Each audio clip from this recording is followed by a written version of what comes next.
Hi, today I'm out in the shop to meet with Josh, who heads up our Flowmeter Department. And he's going to go over some of the latest improvements the department has made. This is part of our Be Wise program, which is a very important program for us moving forward. So Josh, why don't you tell us about your improvements? Thanks, Rob.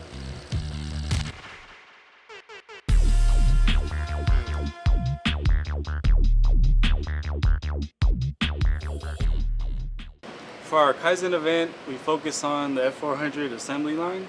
Prior to our Kaizen event, our assembly line had a lot of waste, such as large bins, a large table, excess inventory from the screen bodies.